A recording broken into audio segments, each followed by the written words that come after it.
नमस्कार विद्यार्थी मित्रांनो, मराठी करंट अफेअर्स या आपल्या YouTube चॅनलवरती तुम्हा सर्वांचं परत एकदा स्वागत आहे। आजच्या व्हिडिओमध्ये आपण 30 जून 2022 चे महत्त्वाचे करंट अफेअर्सचे प्रश्न पाहणार आहोत। तत्पूर्वी जर आपण चॅनलवरती नवीन असाल तर चॅनलला लगेच सबस्क्राइब करून घ्या आणि शेजारी असणारे बेल आयकॉनचे बटन दाबायला विसरू नका, जेणेकरून आपल्या चॅनलवरती येणाऱ्या करंट अफेअर्सच्या व्हिडिओचे अपडेट तुम्हाला वेळच्या वेळी मिळत राहतील। चला तर मग आजच्या व्हिडिओला सुरुवात करूया। आजचा आपला पहिला प्रश्न आहे, जागतिक विमानतळ पुरस्कार 2022 नुसार जगामधील सर्वोत्तम विमानतळ कोणतं बनलेलं आहे? तर नुकताच जागतिक विमानतळ पुरस्कार 2022 ची घोषणा करण्यात आली आहे आणि त्यानुसार जगामधील सर्वोत्तम विमानतळ आहे हमाद आंतरराष्ट्रीय विमानतळ दोहा, पर्याय क्रमांक पहिला याचं योग्य उत्तर आहे। तर हे हमाद आंतरराष्ट्रीय विमानतळ दोहा जे आहे ते कतार या देशामधलं विमानतळ आहे, हे आपण लक्षात ठेवायचं आहे। आणि 2022 च्या वर्ल्ड एअरपोर्ट्स अवॉर्ड मध्ये त्याला पहिल्या क्रमांकाचा पुरस्कार देण्यात आलेला आहे, जो की जगातील सर्वोत्कृष्ट विमानतळाचा पुरस्कार आहे।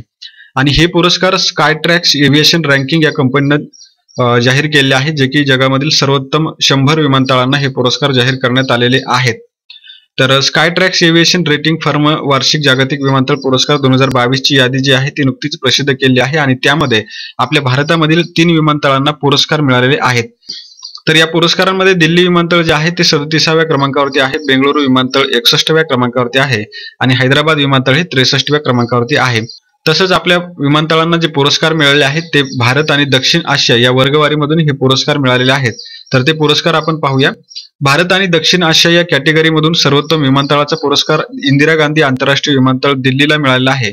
तसंच इंदिरा गांधी आंतरराष्ट्रीय विमानतळ दिल्लीला भारत आणि दक्षिण आशियातील सर्वात स्वच्छ विमानतळाचा पुरस्कार देखील मिळालेला आहे। त्यानंतर भारत आणि दक्षिण आशियातील सर्वोत्तम विमानतळ कर्मचारी पुरस्कार जो आहे तो राजीव गांधी आंतरराष्ट्रीय विमानतळ हैदराबादला मिळालेला आहे।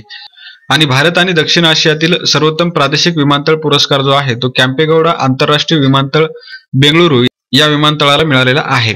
यानंतर पुढचा प्रश्न आहे, भारतातील पहिल्या 100 दशलक्ष लिटर प्रतिदिन क्षमतेच्या डेसिलेशन प्लांटचं उद्घाटन कोणत्या राज्यामध्ये करण्यात आलेलं आहे?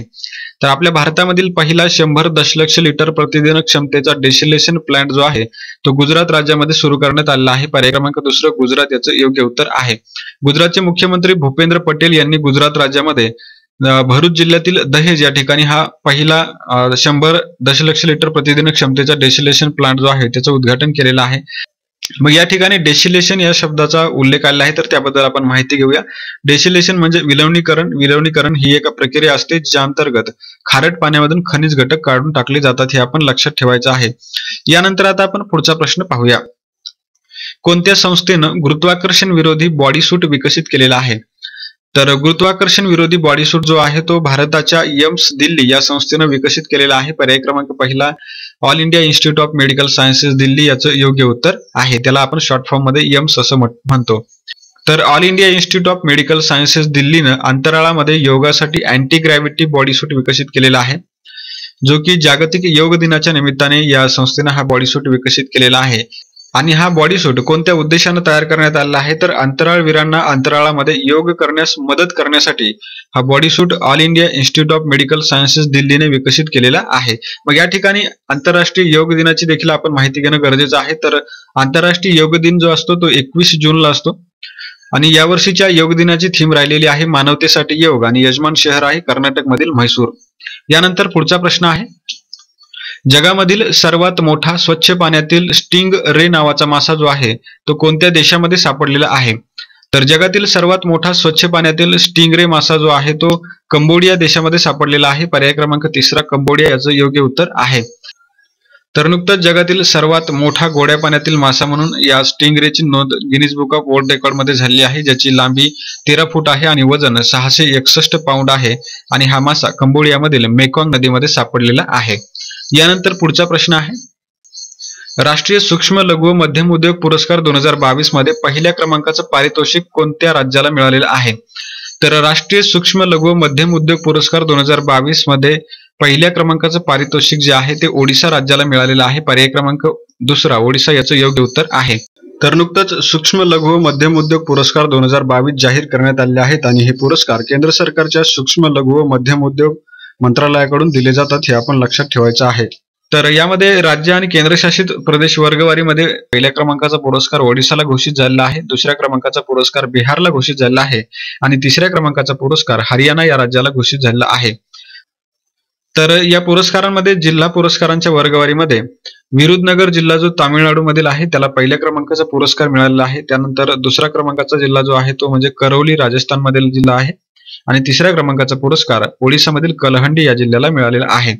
यानंतर पुढचा प्रश्न आहे, पहिले राष्ट्रीय लॉजिस्टिक उत्कृष्टता पुरस्कार 2021 कोणत्या मंत्रालयाकडून देण्यात आलेले आहेत? तर पहिले राष्ट्रीय लॉजिस्टिक उत्कृष्टता पुरस्कार 2021 जे आहेत ते केंद्रीय वाणिज्य व उद्योग मंत्रालयाकडून देण्यात आलेले आहेत. पर्याय क्रमांक चौथा केंद्रीय वाणिज्य व उद्योग मंत्रालय याचं योग्य उत्तर आहे.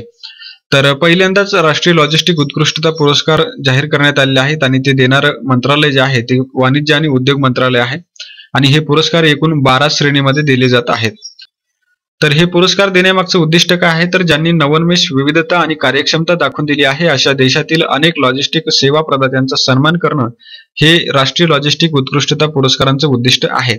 तर या ठिकाणी ते 12 पुरस्कार आहेत ते आपण शॉर्ट फॉर्म मध्ये पाहूया. सर्वोत्कृष्ट कार्गो एअरलाईन आणि टर्मिनल ऑपरेटरचा पुरस्कार फेडेक्सला मिळालेला आहे. त्यानंतर सर्वोत्कृष्ट रस्ता मालवाहतूक सेवा प्रदाता पुरस्कार DHL ला मिळालेला आहे. सर्वोत्कृष्ट रेल्वे मालवाहतूक सेवा प्रदाता पुरस्कार जो आहे तो अदानी लॉजिस्टिकला मिळालेला आहे. सर्वोत्तम शिपिंग आणि NOCC पुरस्कार जो आहे तो मार्सिक इंडियाला मिळालेला आहे. त्यानंतर सर्वोत्तम बंदर सेवा प्रदाता पुरस्कार जो आहे तो DP वर्ल्डला मिळालेला आहे. सर्वोत्कृष्ट वेअरहाऊस सेवा प्रदाता पुरस्कार ट्रान्सपोर्ट कॉर्पोरेशन ऑफ इंडियाला मिळालेला आहे. सर्वोत्कृष्ट कोल्ड चेन पुरस्कार हा ट्रान्सपोर्ट कॉर्पोरेशन ऑफ इंडियालाच मिळालेला आहे. त्यानंतर सर्वोत्कृष्ट एक्सप्रेस लॉजिस्टिक सेवा प्रदाता पुरस्कार हा सेफ एक्सप्रेसला मिळालेला आहे. त्यानंतर सर्वोत्कृष्ट लॉजिस्टिक इन्फ्रास्ट्रक्चर आणि सेवा प्रदाता पुरस्कार अदानी लॉजिस्टिकला मिळालेला आहे. सर्वोत्कृष्ट फ्रेट फॉरवर्ड्स पुरस्कार जो आहे तो कुहेने आणि नागेल प्रायव्हेट लिमिटेड आणि सर्वोत्कृष्ट कस्टम हाऊस एजंट पुरस्कार जो आहे तो इंटरनॅशनल क्लिअरिंग अँड शिपिंग एजन्सीला, तसंच इंडस्ट्री एक्सलन्स अवॉर्ड हा सन फार्मास्युटिकल्सला मिळालेला आहे. यानंतर पुढचा प्रश्न आहे, पहिला warfare and aerospace strategy programme कोणी आयोजित केला आहे? तर पहिला warfare and aerospace strategy programme जो आहे तो भारतीय वायुदलानं आयोजित केलेला आहे. पर्याय क्रमांक तिसरा भारतीय वायुदल याचं योग्य उत्तर आहे. तर भारतीय वायुसेनेचा पहिला कॅपस्टोन सेमिनार नुकताच पार पडला आहे आणि तो भारतीय वायुसेनेच्या पहिल्या वॉरफेअर अँड एरोस्पेस स्ट्रॅटेजी प्रोग्रामचा एक भाग होता, हे आपण लक्षात ठेवायचं आहे. आणि भारतीय वायुदल प्रमुख कोण आहेत मग, तर air chief marshal VR Chaudhari हे भारतीय वायुदल प्रमुख आहेत. त्यांनी या पहिल्या वॉरफेअर अँड एरोस्पेस स्ट्रॅटेजी प्रोग्रामला संबोधित केलेलं आहे. यानंतर पुढचा प्रश्न आहे, कोणत्या राज्यानं सरकारी कर्मचारी आणि पेन्शनधारकांसाठी मेडिशेप नावाची वैद्यकीय विमा योजना सुरू केलेली आहे? तर सरकारी कर्मचारी आणि पेन्शनधारकांसाठी मेडिशेप नावाची वैद्यकीय विमा योजना जी आहे ती केरळ राज्यानं सुरू केलेली आहे. पर्याय क्रमांक पहिला केरळ याचं योग्य उत्तर आहे.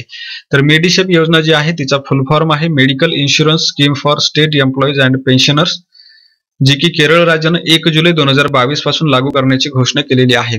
तर मग ही योजना कोणासाठी आहे, तर राज्य सरकारी कर्मचारी, निवृत्ती वेतनधारक आणि त्यांच्या पात्र कुटुंबातील सदस्यांसाठी ही योजना सुरू करण्यात आलेली आहे. आणि ही योजना कशासाठी आहे, तर वैद्यकीय विमा योजना आहे.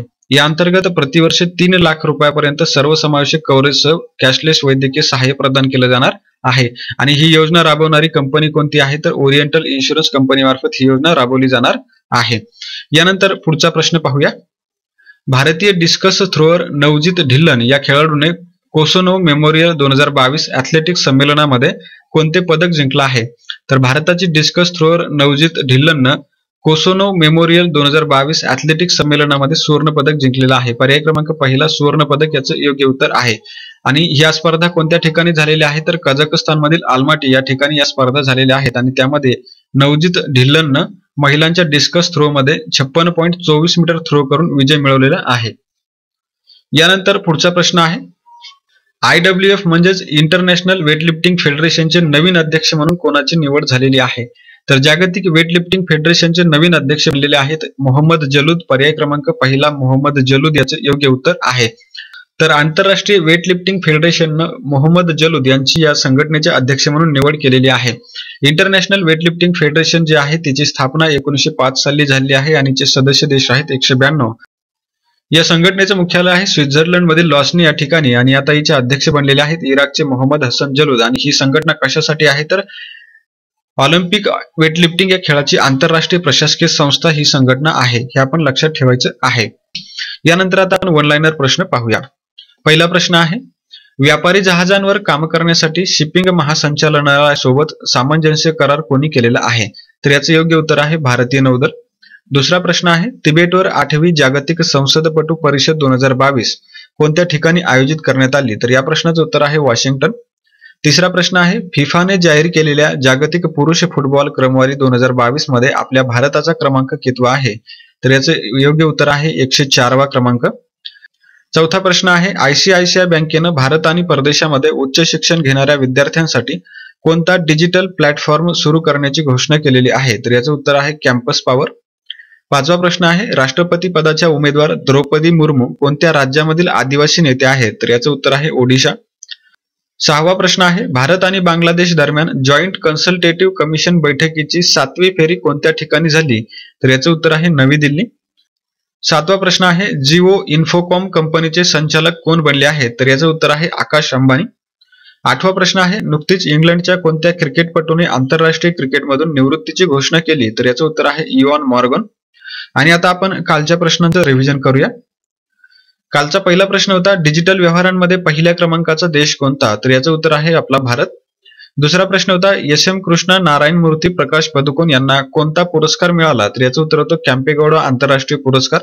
तिसरा प्रश्न होता केंद्रीय प्रत्यक्ष कर मंडळाच्या अध्यक्षपदी कोणाची नियुक्ती करण्यात आली आहे? तर याचं उत्तर होतं नितीन गुप्ता. चौथा प्रश्न होता ITF तर्फे गोल्डन अचिव्हमेंट पुरस्कार आणि टेनिस हॉल ऑफ फेम मिळवणारे पहिले भारतीय कोण? तर याचं उत्तर होतं विजय अमृतराज. पाचवा प्रश्न होता आरबीआयने कोणत्या बँकेला ऑपरेशन सपोर्ट सबसिडियरी स्थापन करण्यासाठी मंजुरी दिली? तर याचं उत्तर होतं स्टेट बँक ऑफ इंडिया. सहावा प्रश्न होता देशामध्ये पहिल्यांदाच कोणत्या खाजगी कंपन्यांचे पेलोड अंतराळामध्ये प्रक्षेपित केले जाणार आहेत? तर या दोन कंपन्या आहेत, पहिली म्हणजे ध्रुव स्पेस लिमिटेड आणि दुसरी म्हणजे दिगंतरा रिसर्च अँड टेक्नॉलॉजी.